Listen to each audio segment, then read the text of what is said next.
नमस्कार, कृति समाचारमा स्वागत छ। म स्वरूपा थापा मगर। समाचार सुरु गरौं मुख्य खबरबाट। धरान 4 शिवझट्टामा 3 घर पहिरोको जोखिममा, 2 परिवार पहिरोका कारण विस्थापित।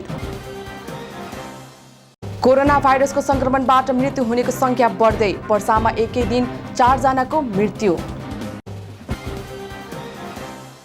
कोरोना संक्रमण समुदायमा फैलिएको आशंकामा प्रदेश 1 को राजधानी विराटनगर लकडाउन, 14 दिनसम्म ठप्प पारिने घोषणा। ग्यास डिलरमा आगो लगाउन खोजेको आरोपमा इटरीबाट 1 पक्राउ पर्नेमा प्रशान्त भनिने सन्तोष खड्का। मोरङको बुढीगङ्गा गाउँपालिका 1 मा प्रहरीमाथि नै गाउँलेद्वारा आक्रमण, लागु औषध कारोबार गरेको आरोपमा 6 पक्राउ। बीपी प्रतिष्ठानमा उपचाररत कोरोना संक्रमित मध्ये 8 जना डिस्चार्ज हुनेमा 2 वर्षीय बालिकादेखि 70 वर्षका वृद्धसम्म। जलवायु परिवर्तनका कारण पानीमा मुहानहरू सुक्दै जाँदा ऐतिहासिक पोखरी सङ्कटमा, तेह्रथुमको छतर गाउँपालिकाको 5 कन्या पोखरी संरक्षणमा जुटे स्थानीय। कोभिड-19 को महामारीपछि प्रभावित बनेको सुनसरी जिल्ला अदालतको सबै सेवा सञ्चालन, सेनिटाइजर, मास्क र भौतिक दूरी कायम गरेर सेवा सुचारू। इस्लाम धर्मावलम्बीको दोस्रो ठूलो चाड बकर ईद शनिबारदेखि सुरु, 3 दिनसम्म मनाइने। इटरीमा यौन धन्दा गराउँदै आएको आरोपमा 1 होटल सञ्चालिका पक्राउ पर्नेमा ब्लू स्काई होटलकी सुनिता साउद। र बराहा क्षेत्र नगरपालिकामा अपाङ्गता रोकथाम तथा पुनर्स्थापनाका लागि काम गर्दै आएको करुणा फाउन्डेसन र बराहा क्षेत्र नगरपालिका बीच सम्झौता।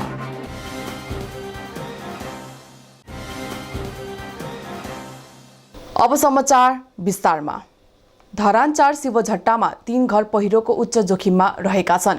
3 घरमध्ये गोपीलाल राई र भीमु राईको परिवार पहिरोकै कारण छिमेकीको घरमा आश्रय लिन पुगेका छन्। शिवलक्ष्मी राई भने जोखिमका बावजुद पनि आफ्नै घरमा आश्रित छिन्। अविरल परेको वर्षाका कारण आएको पहिरोले शिवलक्ष्मीको धान खेत नै पुरिदिएको छ। तिनै परिवारको घरको आँगनबाटै पहिरो जाँदा उनीहरू त्रसित बनेका हुन्। पहिरो गएको क्षेत्रका धरान उपमहानगरपालिकाको प्राविधिक सहितको टोलीले निरीक्षण गरेको धरान नगर इन्चार्ज तथा नेकपा प्रदेश 1 कमिटी सदस्य ऐन्द्र विक्रम बेगाले जानकारी दिनुभयो। उहाँका अनुसार गोपीलाल र भीमुको परिवारलाई छिमेकीको घरमा आश्रय लिनका लागि आग्रह गरिएको थियो भने शिवलक्ष्मीको परिवारलाई सचेत रहन आग्रह गरिएको छ। धरान 4 का जनप्रतिनिधि सहितको टोलीले निरीक्षण गर्दै पहिरोबाट जोगिन सम्भावित उपायहरूबारे पनि छलफल गरिएको छ। कोरोना भाइरसको संक्रमणबाट मृत्यु हुनेको संख्या बढ्दै गएको छ। शनिबार एकै दिन 4 जनाको मृत्यु भएको छ। मृत्यु हुने सबै पर्सा जिल्लाका छन्। शुक्रबार स्वास्थ्य तथा जनसङ्ख्या मन्त्रालयका प्रवक्ता डाक्टर जाकेश्वर गौतमका अनुसार पर्साका वीरगञ्ज महानगरपालिका 11 का 56 वर्षीय पुरुष, वीरगञ्ज 16 का 35 वर्षीय पुरुष, वीरगञ्ज 2 छपकैयाका 65 वर्षीय पुरुष र वीरगञ्ज 11 घर भई ललितपुरको थसीखेल 5 मा बस्ने 65 वर्षीय महिलाको उपचारको क्रममा मृत्यु भएको छ। त्यस्तै नेपालमा शुक्रबार मात्रै 224 जना कोरोना संक्रमित थपिएका छन्। यो सँगै नेपालमा 19,771 जना संक्रमित पुगेका छन्, जसमध्ये 14,379 जना कोरोना मुक्त बनेर घर फर्किएका छन्। धरान 14 मा 2 दिन अघि मात्रै लिएको 66 जना स्वाब परीक्षणको रिपोर्ट नेगेटिभ आएको छ। त्यस्तै धरान उपमहानगरपालिकाका 9 महिला सहित 54 जनाको स्वाब सङ्कलन गरिएको छ। कोरोना संक्रमण समुदायमा फैलिएको आशंकामा प्रदेश 1 को राजधानी विराटनगर लकडाउन गरिएको छ। विराटनगर महानगरपालिकाले 14 दिनसम्म लकडाउन गर्ने घोषणा गरेको छ। कोरोना संक्रमणको अवस्था नियन्त्रण बाहिर गएको निष्कर्ष सहित लकडाउन गरिएको उपमेयर इन्दिरा कार्कीले जानकारी दिनुभयो। शुक्रबार नगर स्तरीय CCMC को बैठक बस्दै लकडाउनको घोषणा गरिएको हो। त्यस्तै विराटनगर प्रवेश गर्ने सीमावर्ती नाकाहरू पनि कडा पारिने भएको छ। विराटनगर आवत जावतलाई पूर्ण नियन्त्रण गर्नका लागि नेपाल प्रहरी र नगर प्रहरी परिचालित गरिने भएको छ। अति आवश्यकीय सामग्री बाहेकका पसल खुल्ला गर्न समेत रोक लगाइएको छ। केही दिन अघि मात्रै प्रदेश 1 का मुख्यमन्त्री शेरधन राईले समुदायमा कोरोना फैलिएको दाबी गर्नुभएको थियो। ग्यास डिलरमा आगो लगाउन खोजेको आरोपमा इटरी 6 का 1 युवा पक्राउ परेका छन्। इटरी 6 का प्रशान्त भनिने सन्तोष खड्का पक्राउ परेका हुन्। इलाका प्रहरी कार्यालय इटरीका प्रहरी निरीक्षक मानबहादुर श्रेष्ठका अनुसार ग्यास गोदाममा आगो लगाई ज्यान लिन खोजेको जाहेरीका आधारमा पक्राउ गरिएको हो। गएको असार 29 गते गोदाममा आगो लगाउने प्रयास गरेको जाहेरीमा उल्लेख छ। घटना पश्चात खड्का फरार रहेका थिए। प्रहरीले खोज गर्ने क्रममा हिजो पक्राउ गरी कारबाही अगाडि बढाएको प्रहरी निरीक्षक श्रेष्ठले बताउनुभयो। चौधरी थरका एक व्यक्तिले सञ्चालन गरेको ग्यास गोदाममा आगो लगाई मार्ने प्रयास गरेको बताइएको छ। कृति समाचारमा अब विज्ञापनको पालो।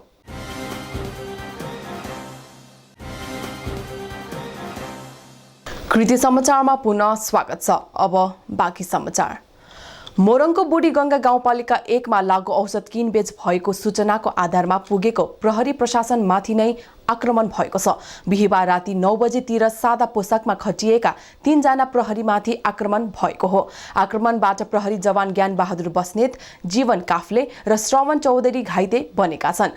उनीहरूको विराट टिचिङ अस्पतालमा उपचार भइरहेको छ। प्रहरी निरीक्षक मिलन थापाको नेतृत्वमा पुगेको टोलीमाथि आक्रमणमा संलग्न 6 जनालाई प्रहरीले नियन्त्रणमा लिएर कारबाही अगाडि बढाएको छ। घरेलु हतियारले आक्रमण गर्ने प्रयास गरिएपछि टोलीले 2 राउन्ड हवाई फायर समेत गरेको जनाएको छ। प्रहरीले स्थानीय करिया बस्तीका बलराम ऋषिदेव, देव ऋषिदेव, वीरेन्द्र ऋषिदेव, महादेव ऋषिदेव, नन्दनी कुमारी ऋषिदेव र एलिसा ऋषिदेवलाई नियन्त्रणमा लिएर कारबाही अगाडि बढाएको छ। पक्राउ पर्ने मध्ये बलराम लागू औषध कारबाहीमा रहेको जिल्ला प्रहरी कार्यालय मोरङले जनाएको छ।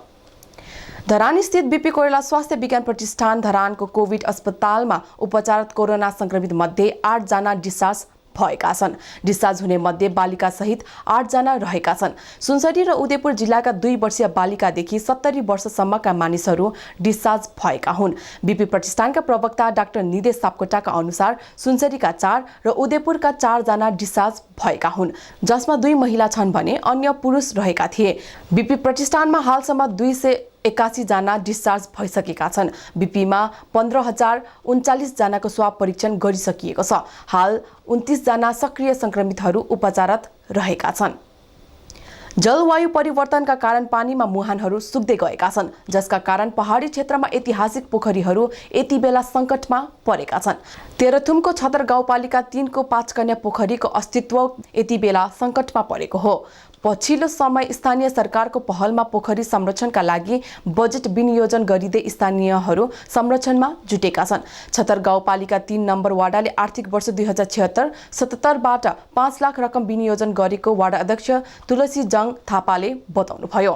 यो 76-77 को विनियोजित रकम वडाको सिलिङबाट यसलाई ऐतिहासिक पोखरीलाई संरक्षण गर्ने लक्ष्यका साथ हामीले 5 लाख विनियोजन गरेर यसलाई काम गरेका छौँ र आगामी 77-78 मा पनि यसलाई चाहिँ ऐतिहासिक चिजलाई अझ यो पर्यटकीय हिसाबमा संरक्षण गर्नको लागि हामीले केही रकम विनियोजन गरेर यसलाई अझ संरक्षण गरेर यसको आकर्षण चाहिँ हामी अझ बढाउने लक्ष्यका साथ वडा समिति लागिरहेको। पोखरी संरक्षणमा सरोकारवालाको ध्यान नपुग्दा फोहोर फाल्ने डम्पिङ साइट बनेको थियो। पोखरीलाई पर्यटकीय गन्तव्यको रूपमा विकास गर्न सकिने हो भने आर्थिक आर्जन गर्न सकिने स्थानीय युवा रेवत पारघारीको भनाइ छ। यो पोखरीको संरक्षण पछाडि चाहिँ यो पोखरीले आकर्षण तरिकाले निर्माण गरिसकेपछि यो पोखरी हिजो चाहिँ छतर पोखरी भनेर चिनिराखेको ठाउँलाई यो पोखरी मार्फत चाहिँ परिचय दिएर आन्तरिक तथा बाह्य पर्यटकहरूलाई यहाँ भित्र्याएर चाहिँ यहाँ बसोबास गर्ने स्थानीय बासिन्दाहरूको चाहिँ केही मात्रामा व्यापार व्यवसायमा आर्थिक स्तरमा अलिकति वृद्धि ल्याउन सकिन्छ भन्ने कुरा मलाई लागेको छ। यो पोखरी संरक्षणले पक्कै पनि भोलिका भावी दिनहरूमा दिगो र एउटा चाहिँ 5 कन्या पोखरी छतर पोखरी भनेर चिनाउने परिचय चाहिँ दिन्छ भन्ने कुरा मलाई लागेको छ। छतर गाउँपालिकाको केन्द्रबाट पूर्व दक्षिणतर्फ रहेको यो स्थानको छुट्टै ऐतिहासिकता रहेको यहाँका अग्रजहरूले बताउने गरेका छन्। चारैतिर घेरावारा पोखरी भएको स्थानमा सरसफाई तथा ढुङ्गाको पर्खाल लगाइने भएको छ। चारैतिर समथर भूभागमा रहेको यो पोखरीसँग यहाँका नागरिकहरूको पहिचान जोडिएको वाडा सदस्य फौदराज लिम्बू बताउनुहुन्छ। यो चाहिँ ऐतिहासिक पोखरी तत्कालीन पहिला पञ्चकन्या गाविस हुनुभन्दा अगाडि नै छतर पोखरी यही पोखरीको कारणले चाहिँ छतर पोखरी पञ्चायत रहेको थियो। त्यसैको यो पोखरीको नाम पनि ऐतिहासिकतासँग यहाँको जनताको ऐतिहासिकतासँग जोडिएको छ। किनभने पहिला चाहिँ हामीलाई पञ्चकन्या भन्दाखेरि वारिपारिकोले नचिन्ने, हामी कतै जाँदा पनि छतर पोखरी भन्दा मात्रै चाहिँ चिन्ने हुँदाखेरि यो चाहिँ यहाँको नागरिकसँग ऐतिहासिकता जोडिएको छ। यस वर्ष पोखरी संरक्षणमा रकम अपुग भएको खण्डमा आगामी वर्ष क्रममागत रूपमा लैजाने वार्ड कार्यालयले जनाएको छ।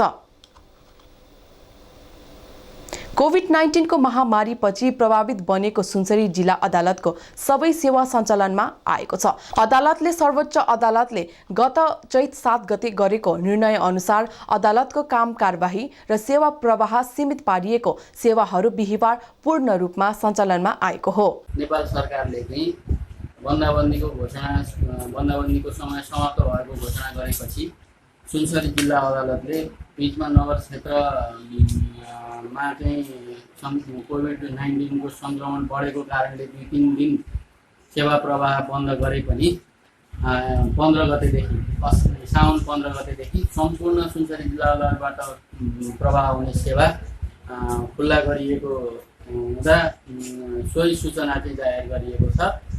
नेपाल सरकारले चैत 11 गतेदेखि कोरोनाको जोखिमलाई मध्यनजर गर्दै लकडाउन गरेको थियो। सरकारले लकडाउन खुकुलो बनाउने नीतिक अख्तियार गरे पनि केही दिन यता इनरुवा नगरपालिकामा जोखिम बढेपछि लकडाउन गरेको आधारमा अदालतले पनि सेवा रोकेको थियो। सरकारले साउन 6 गतेदेखि लकडाउन खुकुलो बनाएको थियो। सर्वोच्च अदालतले पनि सम्बन्धित अदालतहरूलाई साउन 7 गते पत्राचार गर्दै काम कारबाही सुरु गर्न निर्देशन दिएको थियो। बिहिबारबाट भने सेवाग्राहीलाई अनिवार्य रूपमा सेनिटाइजर, मास्क तथा भौतिक दूरी कायम गरेर सेवा खुलाइएको छ। 19 को संक्रमणबाट मुक्त भएको र बन्दाबन्दी खुलेको आवाज नगरिकन बन्दाबन्दी खुले पनि संक्रमणको जोखिम कायमै रहेको अवस्थामा सेवा लिन आउँदाखेरि स्वास्थ्य सतर्कता अपनाइदिन पनि म यसै सूचनाबाट यसै जानकारीबाट चाहिँ आवेदन गर्छु। इस्लाम धर्मावलम्बीको दोस्रो ठूलो चाड बकर ईद शनिबारदेखि सुरु भएको छ। मुस्लिम धर्मावलम्बीको बकर ईदलाई ईद उल जुहाका नामले पनि चिनिन्छ। पर्व शनिबारदेखि सुरु भएपछि 3 दिनसम्म मनाइने अन्जुमन इस्लामियाले जनाएको छ। इस्लाम महिना जुल हिज्जाको 10 दिन यो वर्ष मनाइने मुस्लिम आयोग अनुगमन समितिका जिल्ला सदस्य फिरोज अलीले भयो। शनिबार देशभरका इस्लाम धर्मावलम्बीहरूले बिहानै मस्जिदहरूमा भेला भई नमाज पढेर पर्वको सुरुवात गर्ने गरेका छन्। एक अर्काबीच अङ्गालो मार्दै आत्मीयता साटासाट गर्ने भए पनि यस वर्ष कोभिड-19 को महामारीका कारण घर घरमै नमाज पढेर बकर ईद मनाइने अलीले जानकारी दिनुभयो। राष्ट्रिय जनगणना 2068 अनुसार धरानमा 1803 जना इस्लाम धर्मावलम्बीहरू रहेका छन्।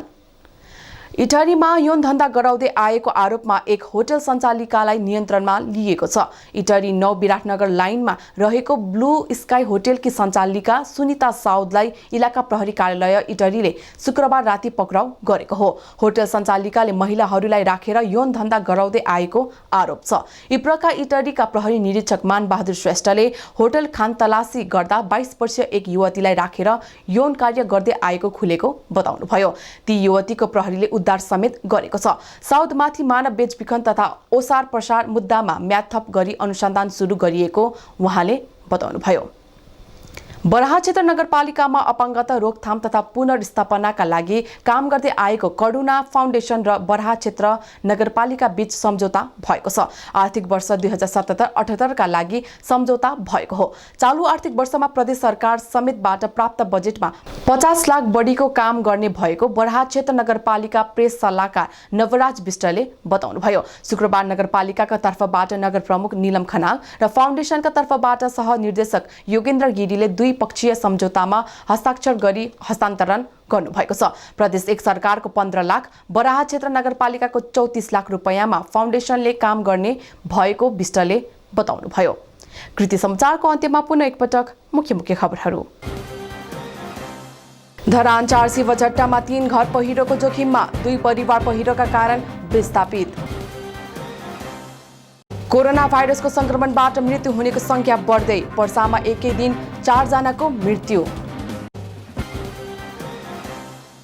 कोरोना संक्रमण समुदायमा फैलिएको आशंकामा प्रदेश 1 को राजधानी विराटनगर लकडाउन, 14 दिनसम्म ठप्प पारिने घोषणा। ग्यास डिलरमा आगो लगाउन खोजेको आरोपमा इटरीबाट एक पक्राउ पर्नेमा प्रशान्त भनिने सन्तोष खड्का। मोरङको बुढीगङ्गा गाउँपालिका 1 मा प्रहरीमाथि नै गाउँलेद्वारा आक्रमण, लागु औषध कारोबार गरेको आरोपमा 6 पक्राउ।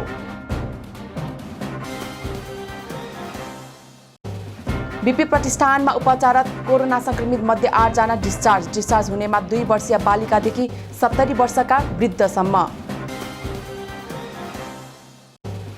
जलवायु परिवर्तनका कारण पानीमा मुहानहरू सुक्दै जाँदा ऐतिहासिक पोखरी सङ्कटमा, तेह्रथुमको छतर गाउँपालिकाको 5 कन्या पोखरी संरक्षणमा जुटे स्थानीय। कोभिड-19 को महामारीपछि प्रभावित बनेको सुनसरी जिल्ला अदालतको सबै सेवा सञ्चालन, सेनिटाइजर, मास्क र भौतिक दूरी कायम गरेर सेवा सुचारू। इस्लाम धर्मावलम्बीको दोस्रो ठूलो चाड बकर ईद शनिबारदेखि सुरु, 3 दिनसम्म मनाइने। इटरीमा यौन धन्दा गराउँदै आएको आरोपमा एक होटल सञ्चालिका पक्राउ पर्नेमा ब्लू स्काई होटलकी सुनिता साउद। र बराहा क्षेत्र नगरपालिकामा अपाङ्गता रोकथाम तथा पुनर्स्थापनाका लागि काम गर्दै आएको करुणा फाउन्डेसन र बराहा क्षेत्र नगरपालिका बीच सम्झौता। हवस् त कृति समाचार यति नै। कृति टेलिभिजन हेर्दै गर्नुहोला। नमस्कार।